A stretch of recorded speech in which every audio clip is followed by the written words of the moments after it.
Welcome to Impact Factor, your weekly dose of commentary on a new medical study. I'm Dr. F. Perry Wilson of the Yale School of Medicine. I've mentioned it before. There is a problem with long COVID. Without a definitive diagnostic test, we have to rely on other markers, symptoms, diagnoses, medication prescriptions to understand the epidemiology of the condition.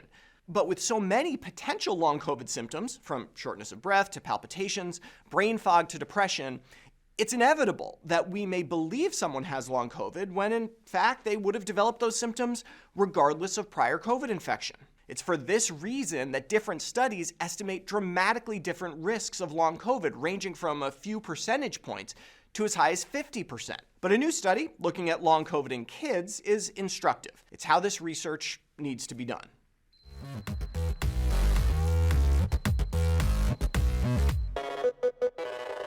The study appears in JAMA Pediatrics, and I'm going to start with how the authors could have presented this data. They didn't, fortunately, but I think it's important to understand how we can get such drastically different estimates of long COVID in kids or adults.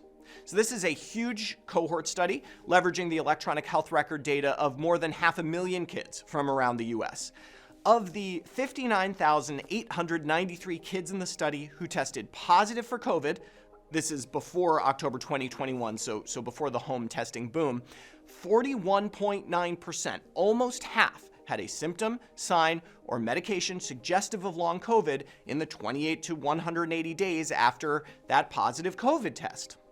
The headlines write themselves, but this is not, thankfully, how the study was conducted. The authors recognize that with so many potential manifestations of long COVID, they code 121 syndrome clusters and 30 medication clusters, kids without COVID are bound to experience those outcomes as well. You need a control group. The authors used a logical one: kids tested for COVID whose test was negative. Entry into the retrospective study occurred at the time of a COVID test, regardless of the result. The authors then looked to see which of those 121 diagnoses or 30 medications showed up in the medical record 28 to 180 days after the test. The surprising finding? 38.2% of the kids with a negative COVID test had findings consistent with long COVID in the EHR. To be clear, that's less than the 41.9% of kids who had COVID, statistically significantly less, but it's still a lot. What this tells us is that long COVID likely occurs in kids, but also that kids get sick for plenty of non-COVID reasons. After adjustment for the fact that kids who get COVID had more comorbidities in general than kids who didn't, the authors estimate that the risk of long COVID is about 3.7% in children. That's important, but not catastrophic.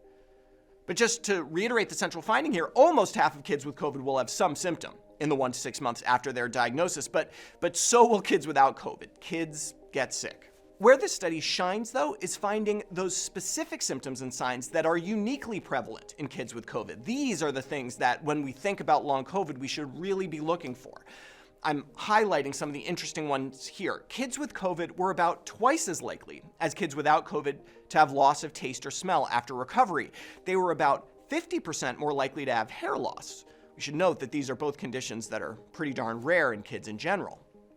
Kids with COVID were 3 times more likely to be diagnosed with myocarditis 1 to 6 months later, and 3 times more likely to develop acute respiratory distress syndrome. Concerningly, they were 60% more likely to require treatment for a mental health condition. These were all highly statistically significant findings. Who is most at risk for long COVID? Well, the authors found that kids with complex chronic conditions were more than 3 times as likely to develop long COVID than other kids.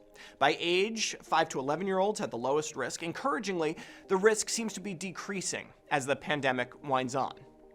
What we can take from this large epidemiologic study is some reassurance that long-term sequelae from COVID are rare in children. But it is clear that the long COVID syndrome exists and that for some small number of kids, it can have quite profound implications.